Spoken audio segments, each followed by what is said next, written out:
Sure ठीक sir. आहे. हो, हा, नाहीतर काय होतं, मला पण मी कार्यक्रम बघतो, मला पण नवीन नवीन काही काही गोष्टी कळतात, परंतु आज थोडी जरा वेळेची आहे. काहीच हरकत नाही सर. हा, सुरू करा. पाटे मॅडम बोला, सुरू करा. Sir, should I be waiting for Sir Minister Sir to join or should I continue, sir? नाही, आय थिंक सरांना लवकर जायचं आहे. तर लाणे sir, we can go ahead with CM साहेबांचा स्पीच. हो सरांना, हो सरांना विचारून. सर देशमुख सरांचं मध्ये थोडं हे झाले होते, ते जॉईन होणार होते, तर आपण अगोदर बोलणार असाल तर आपण बोलून घ्या सर. मुख्यमंत्री महोदय, एकदा विचारा त्यांना फोन करून पाहिजे. एक मिनिट.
सीएम सर जॉईन झालेत रे. मग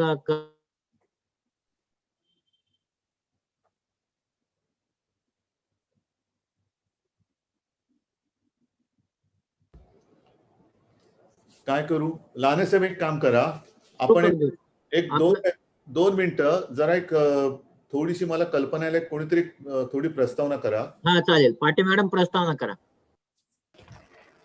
Sir, basically, thank you so much, sir, for joining. Basically, it's more than a year, म्हणजे 1 वर्षापेक्षा जास्त आपण हे कोविडशी लढत आहोत, पण कोविड संपेल असं काही आपल्याला सध्या तरी दूरच्या भविष्यात वाटत नाही. पाटे मॅडम, यू आर म्यूट. हा बोला. Sir, thank you so much for joining sir.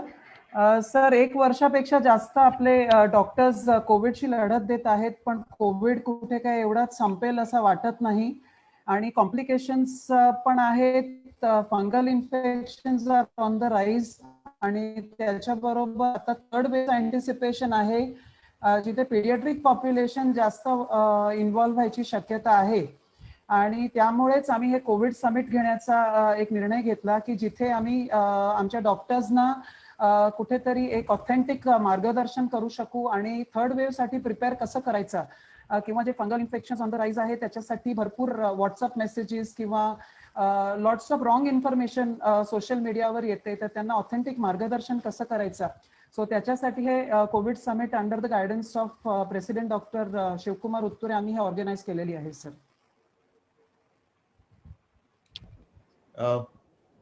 ठीक आहे, मग मी 2 मिनिटं बोलू.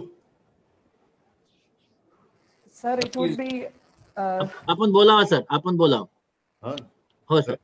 मग मी मंत्री महोदयांना नंतर सांगा, त्यानंतर फोन करून क्षमा मागून त्यांची. बरं, ठीक आहे. एक खरोखर चांगला कार्यक्रम तुम्ही करतात आणि माझ्या सगळ्यांना शुभेच्छा आहेत. सगळ्यांना पहिलं म्हणजे धन्यवाद देतो. आता किती डॉक्टर्स या कार्यक्रमाच्या निमित्ताने आपल्याला जॉईन झाले असतील, सगळेच्या सगळे काय मला स्क्रीनवरती दिसत नाहीयेत, पण एक थोडा वेगळा प्रयोग म्हणण्यापेक्षा वेगळा मार्ग आपण निवडण्याचा प्रयत्न करतो आहोत. गेलं वर्षभर आपण लढतो आहोत. ही लढाई कधी संपेल, केव्हा संपेल याची वाट बघतो आहोत, पण तशी काय अजून ती संपेल असं वाटत नाहीये. मला खास करून धन्यवाद तुम्हाला सगळ्यांना एवढ्यासाठी द्यायचे की गेलं वर्ष आणि हे वर्ष याच्यामध्ये एक काही फरक नक्की दिसत आहेत जे मी यापूर्वी सुद्धा बोललेलो आहे. गेल्या वर्षी कोविडची दहशत प्रचंड होती आणि ती डॉक्टरांमध्ये सुद्धा होती. अनेकदा आम्ही सांगत होतो, आवाहन करत होतो की आपले जे जनरल प्रॅक्टिशनर्स आहेत, इतर डॉक्टर्स आहेत, त्यांनी सुद्धा आपापली क्लिनिक उघडावी की जेणेकरून आपल्याला या साथीचा मुकाबला तिथल्या तिथे करता येणं शक्य आहे. पण दहशत एवढी प्रचंड होती आणि आज जसं आपल्याला एक लसीचा तुटवडा जाणवतो आहे तसं त्यावेळेला बेसिक गोष्टी म्हणजे आपल्याकडे सारे मास्क नव्हते, N95 नव्हते, पीपी किट नव्हते, पहिल्याच्या ह्याच्यामध्ये हँड सॅनिटायझर नव्हते. तर या ह्याच्यामध्ये एक भीती किंवा दहशत असणं हे साहजिकच आहे. ती परिस्थिती आणि आताची परिस्थिती पाहिली तर आता बरेचसे डॉक्टर किंवा जवळपास सगळे डॉक्टर्स यांनी आपापले दवाखाने उघडलेले आहेत, क्लिनिक उघडलेली आहेत, नर्सिंग होम उघडलेली आहेत आणि ट्रीटमेंट सुरू केलेली आहे. हे खूप एक चांगलं महत्वाचं लक्षण किंवा महत्वाचं काम या वेळेला मला दिसतंय. आता हे दिसत असल्यानंतर जो मी एक कन्सेप्ट आणलेला आहे, संकल्पना आणलेली की माझा डॉक्टर, म्हणजे आपल्याला सर्वांना कल्पना आहे की प्रत्येक मी ज्याला फॅमिली डॉक्टर आपण म्हणतो, फॅमिली डॉक्टर, मग तो डेंटिस्ट जरी असला तरी कदाचित अख्खं कुटुंब एका डेंटिस्टकडेच जातं. जनरल फिजिशियन म्हटल्यानंतर अख्खी फॅमिली त्याच्याचकडे जातं. पेडिट्रिशियन म्हटल्यानंतर मुलं त्याच आपल्या बालरोग तज्ञांकडे आपण कुटुंबीय घेऊन जात असतो आणि त्यांचा सल्ला, त्यांचं औषध हे आपल्याला गुणकारी असतं आणि ते आपल्याला गुण देत असतं. आता जे मला दिसते ते असं आहे की सगळेजण कंबर कसून मैदानात उतरलेले आहेत. गेल्या वेळीची लाट आणि यावेळीची लाट, म्हणजे मी कालच जेव्हा आढावा घेतला, मला आता तुमच्यासमोर यायला थोडासा उशीर झाला कारण बाजूच्या खोलीत माझी बैठक चालू होती. एकूण जर का आकडेवारी पाहिली तर गेल्या वेळेला सप्टेंबरमध्ये आपल्याकडे पीक होतं ह्या लाटेचं आणि ते पीक खालून वर गेलं होतं. आता यावेळेला आपण पुन्हा त्या पीकच्या जवळपास आलेलो आहोत. पण आताचा फरक असा आहे की यावेळेला वरून खाली आपण आलेलो आहोत. आपण त्याच्या काही पटीत वर गेलो होतो. हे गेल्या वेळेचं पीक असेल तर गेल्या वेळेच्या पीकपेक्षा आता आपण काही पटीत वर गेलो आणि आता करत करत करत त्याच्यावरती आलेलो आहोत. आणि असं झाल्यानंतर गेल्या वेळेची जी एक सर्वोच्च रुग्णसंख्या होती ती आपल्या काही सणावारी नंतर आली होती. आताची जी रुग्णवाढ आहे ती सणवार सुरू होण्याच्या आधीची आहे. लॉकडाऊन आपल्याला वाढवायचा नाही वाढवायचा हा निर्णय आज घ्यावा लागणार आहे. मात्र गेल्या एप्रिल पासून पुन्हा जो आपण लॉकडाऊन सदृश्य किंवा लॉकडाऊनच केलेला आहे तो आता पुन्हा अनलॉक कधी करणार, आम्हाला थोडंसं मोकळा श्वास घ्यायला कधी देणार, हे आता विचारणा व्हायला लागले आणि ते साहजिकच आहे. कोणालाही बंधनामध्ये अडकून राहणं हे आवडणारं असतं असं नाहीच, मलाही बंधने टाकायला आवडत नाहीच. पण जो समोर धोका दिसतोय तो मात्र मोठा आहे. आणि हा धोका जो आहे हा धोका गेल्या वेळेचा तुम्हाला ऐकू येते कारण तुम्ही स्क्रीनवर सगळे नाहीसे झालेत माझ्या. लहाने साहेब ऐकू येते? हो सर, ऐकू येते सर, ऐकू येते सर, सगळेच नाहीसे झालेत. ऐकू येते सर, मला ऐकू येते तुमचा आवाज. ऐकू येतं सर, आवाज ऐकू येत. बरं ठीक आहे. आता आले तुम्ही. तर गेल्या वेळेत आणि आता आणखीन एक फरक पडला. मी थोडस डॉक्टरांशी बोलतोय. जर माझी वैद्यकीय माहिती चुकीची असेल तर आपण करेक्ट करा, कारण आपलं ज्ञान या क्षेत्रातलं मोठं आहे. मी तुमच्या सगळ्यांकडनं ऐकत मी बोलण्याचा आणि माझं निर्णय घेण्याचा प्रयत्न करत असतो. आणखीन एक मोठा फरक जो झालेला आहे तो व्हेरियंट मध्ये झालेला आहे. गेल्या वेळेचा व्हायरस आणि आत्ताचा व्हायरस ह्याच्यामध्ये फरक झालेला आहे. आत्ताचा जो व्हायरस आहे हा व्हायरस अधिक झपाट्याने पसरतोय. म्हणजे जसं युके व्हायरस होता त्याच्या बरोबरीने किंवा त्याच्या तुलनेत थोडंसं अधिक झपाट्याने पसरतोय आणि पसरताना झपाट्याने पसरतोय. मात्र त्यांनी कोणाला ग्रासलं एकदा की त्याला बरा व्हायला थोडा उशीर लागतोय. म्हणजे पटकन तो बाधित होतोय, संक्रमित होतोय, पण त्यातनं कोरोनातून बाहेर पडायला ज्याला लॉंग कोविड म्हणतोय, लॉंग कोविडचे पेशंट यावेळेला आपल्याकडे जास्त दिसत आहेत. आणि हे कमी की काय म्हणून त्याच्यात आता बऱ्याच झालेल्या पेशंटमध्ये म्युकॉरमायकोसिसचे रुग्ण दिसायला लागलेले आहेत. आता मला तुम्हाला हेच सांगायचंय की पहिला जो रुग्ण येणार तो तुमच्याकडे येणार किंवा तुमच्याकडे येतो, तिथे तुम्हाला कळलं पाहिजे की हा कोविड आहे नॉन कोविड आहे. याच्यासाठी आता काही टेस्ट किट पण बाजारामध्ये उपलब्ध आहेत. किंबहुना जर तुम्हाला संशय आला, कारण असं कोणालाच काही कळू शकत नाही, सर्दी, खोकला, घसा दुखणं, पोट बिघडणे, जे आता पावसाळ्यात इतर ज्या काही साथी येणार आहेत त्याच्याशी बरंचसं साधर्म असणारी लक्षणं ही कोविडची आहेत. म्हणजे तुम्हाला सुद्धा प्रश्न पडणार की समोर आलेला पेशंट हा कोविड आहे की नॉन कोविड आहे. जर कोविड असेल, कोविडचा पेशंट असेल, तर त्याला तो किती सिम्प्टोमॅटिक आहे, म्हणजे माइल्ड टू मॉडरेट, मॉडरेट ते सिव्हिअर, त्याला हॉस्पिटलाइज करणं गरजेचं आहे की आपण त्याला घरच्या घरी ट्रीटमेंट देऊ शकतो. तुमची मदत जी मला पाहिजे ती यासाठी पाहिजे की त्याला पटकन ओळखणे, आणि जर घरी त्याची ट्रीटमेंट होऊ शकणार असेल तर त्याची घरी ट्रीटमेंट बरोबर मॅनेज करणं हे तुमचं काम आहे. हे मला तुमच्याकडनं अपेक्षित आहे.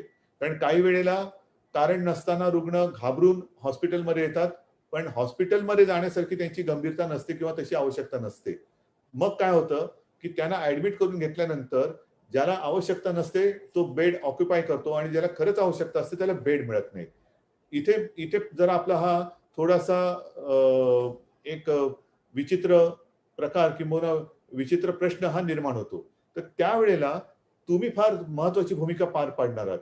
तुम्ही कोविड नॉन कोविड ओळखून एखाद्याला घरच्या घरी काय ट्रीटमेंट देऊ शकतो ती देणं, आणि हॉस्पिटल मध्ये कधी न्यायचं, तो रेड फ्लॅग काय आहे ते तुम्हाला ओळखता आलं पाहिजे. की ते नंतरचे डॉक्टर सांगतीलच, मला वाटतं लहानसे हे तुम्ही सगळेजण सांगाल की लक्षणं ही कोणती, म्हणजे मग पल्स ऑक्सिमीटर आलं, ते 6 मिनिट वॉक आले, हे सगळं मला वाटतं आपल्या ट्रान्सपोर्टचे डॉक्टर असतील ते सांगतील.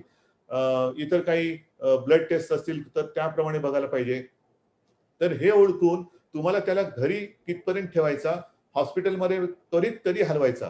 कारण जसं मी सुरुवातीला म्हटलं की काही वेळेला अनावश्यक म्हणजे हॉस्पिटलमध्ये नेण्याची गरज नसताना पेशंट हॉस्पिटलमध्ये जातो, आणि काही वेळेला आवश्यकता असताना सुद्धा तो उशिरा येतो, आणि उशिरा आल्यामुळे तो दगावतो. ह्या दोन्ही गोष्टी आहेत. म्हणजे धरलं तर चावते, सोडलं तर पलटे, ज्याला आपण म्हणतोय तसं ते थोडंसं आहे. तर हे तुम्ही ओळखता आलं पाहिजे तुम्हाला की हे नेमकं कधी आहे.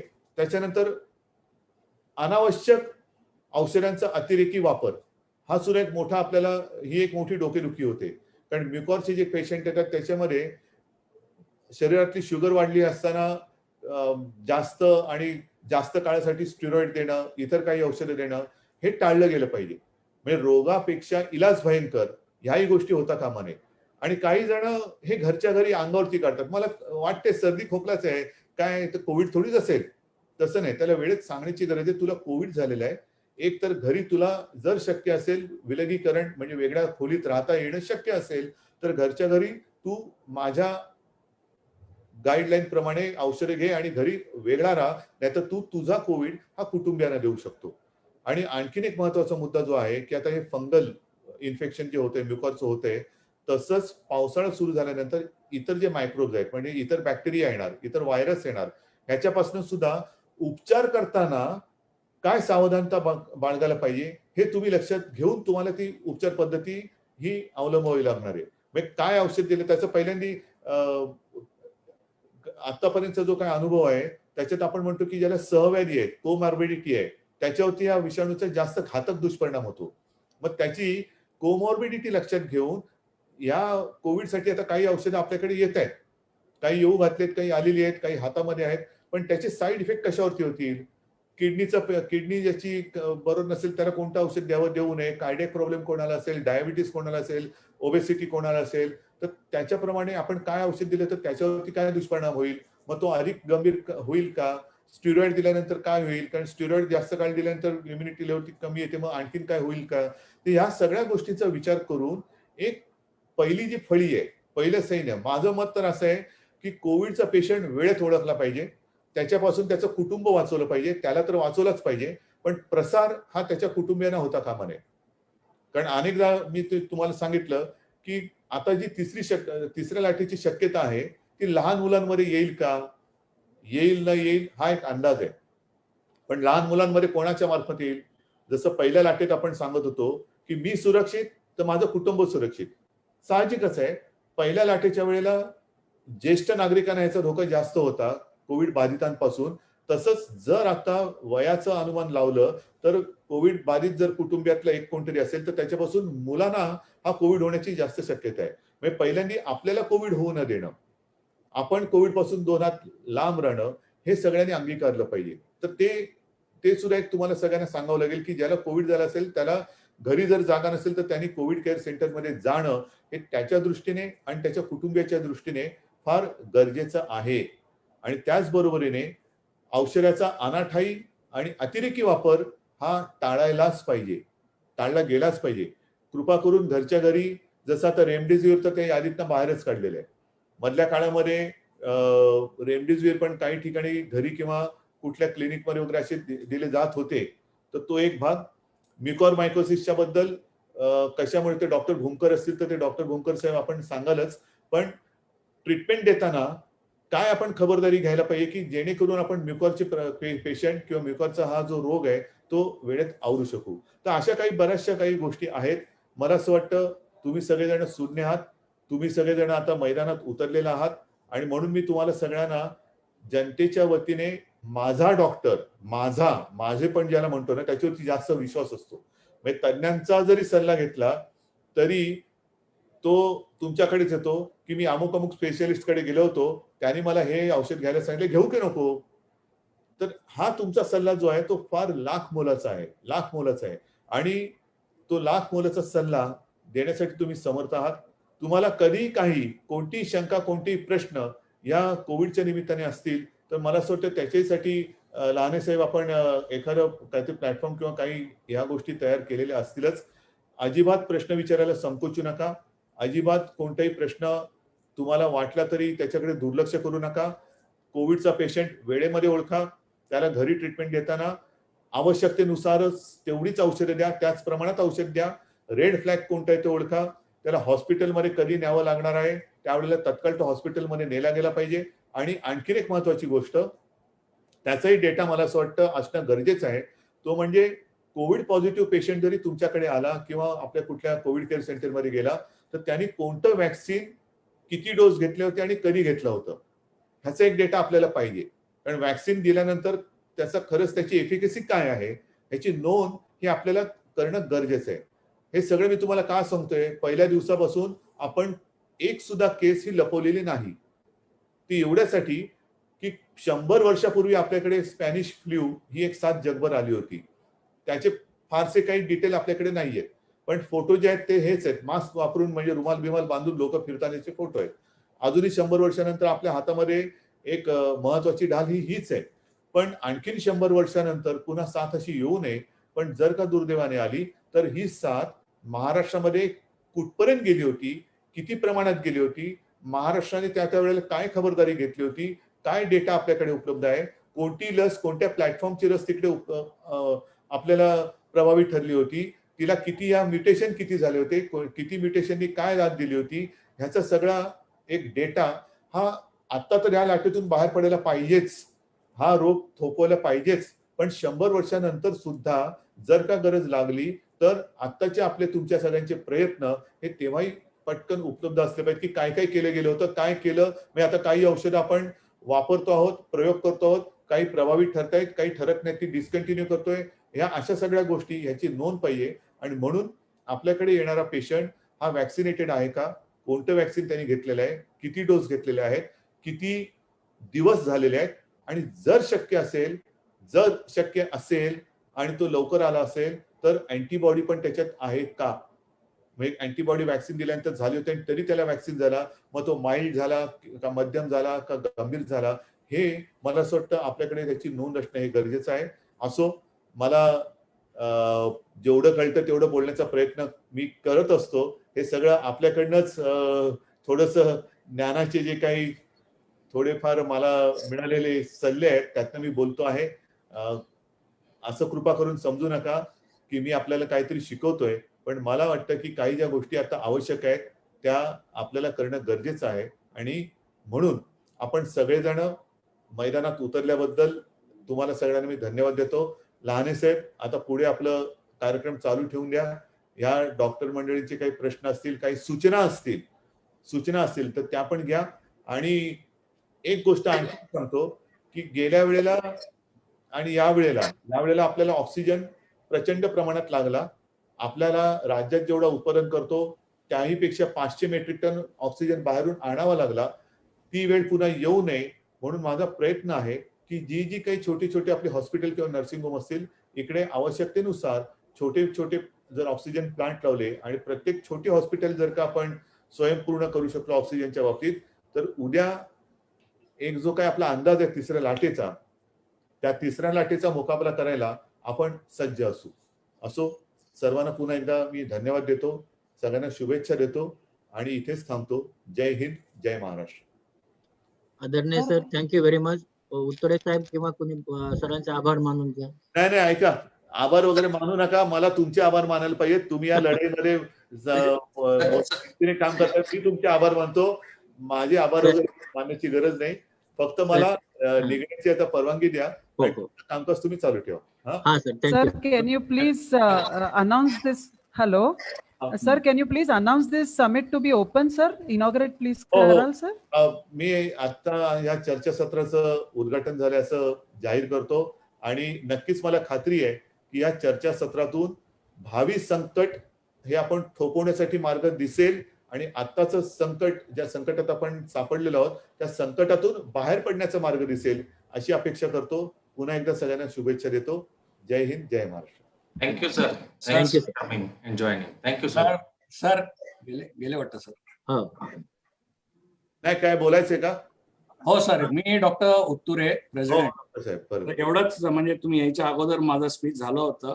सर, ही जी प्रेरणा आम्हाला मिळाली हे समिट घ्यायची, बेसिकली तुमचा जो संभाषण होता पीडियाट्रिशियन्स बरोबर, फॅमिली फिजिशियन्स बरोबर आणि माझा डॉक्टर म्हणून जेव्हा तुम्ही सांगितलं तर त्याच्यानी ही आमची संकल्पना होती ही.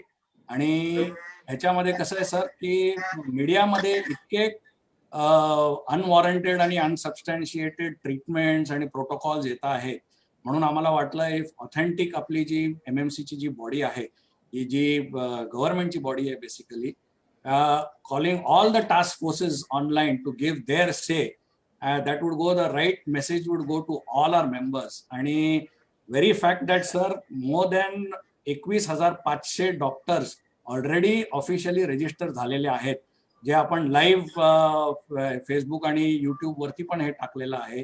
Very fact that is, so the doctor community want to work with the government to bring this covid down as far as Maharashtra is concern. आणि thank you very much for coming here and for giving us encouragement sir. पुऱ्या महाराष्ट्राचे doctors आपले आभारी आहेत sir. आभारी आहे. आणि मला कल्पना आहे की थोडीशी तुम्हाला अडीअडचणीचा सामना करत हे काम करावं लागतंय, मला त्याची कल्पना आहे. पण पहिले हे संकट जे आपण म्हणतो जीवावरचं आहे, ते त्याचा मुकाबला करू आणि मग आपल्याला या काही गोष्टी पुढच्या सुकर करायच्या त्या पण करूया. आभारी आहे. Thank you, sir. Thank you so much, sir, for your encouraging words. It is rare to find a leader who understands the problem and leads from the front. I now invite our Vice President of Maharashtra Medical Council, Dr. Vinky Rugwani, to give a vote of thanks. Over to you, Vinky, sir. Good afternoon, all.